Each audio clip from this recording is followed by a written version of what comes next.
আসসালামু আলাইকুম গাইস, আমরা এখন কেরানীগঞ্জের থেকে সাভার নবীনগরের উদ্দেশ্যে রওনা দিলাম। তা আমার সাথে মিরাজ আছে। মিরাজ হাই বলো। মিরাজের হাই বলা শেষ। তো এখন আমরা নৌকায় আছি, নৌকা চলতেছে তার আপন গতিতে। তো গাইস একটা কথা বলতে কি, আমাদের কেরানীগঞ্জ থেকে ঢাকা সদরঘাটের লঞ্চগুলো অনেক সুন্দর দেখা যায়, তবে দূর থেকে অনেক সুন্দরই দেখা যায়, ভিতরে গেলে কিছুই ভালো লাগে না। তো গাইস আমরা দেখতে দেখতে সাভারের গাড়িতে উঠে গেলাম রাশেদকে নিয়ে। দেখুন রাশেদ অনেক নার্ভাস ফিল করতেছে। তো বন্ধুরা, নার্ভাস ফিল করবো না কেন? আমাদের সাভার নবীনগর কার সাথে দেখা করতে যাইতেছি সেটা তো এখনো বলা হয় নাই। আসলে আমরা সাভার নবীনগর বিপি ইমরানের সাথে দেখা করতে যাইতেছি।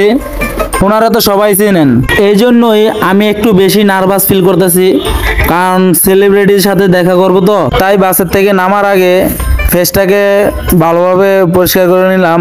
অনেকজনের মুখ থেকে শুনছি বিপি ইমরান অনেক ভালো, তো আজকে সামনাসামনি দেখবো।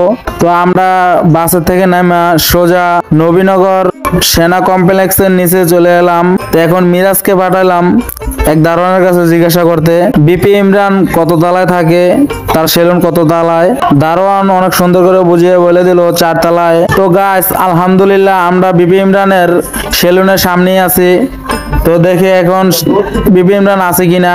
বিপি ইমরান আছে সেলুনের ভিতরে, সে একটু ব্যস্ত আছে। তো আমরা একটু অপেক্ষা করতেছি বিপি ইমরান সে ফ্রি হলেই আমরা তার সাথে দেখা করব। আপাতত আমরা বাইরে থেকে গ্লাসের ভিতর দিয়ে তাকে দেখতেছি, সে অনেকটা ব্যস্ত আছে। আমরা ফ্রি হলেই তার সাথে দেখা করব।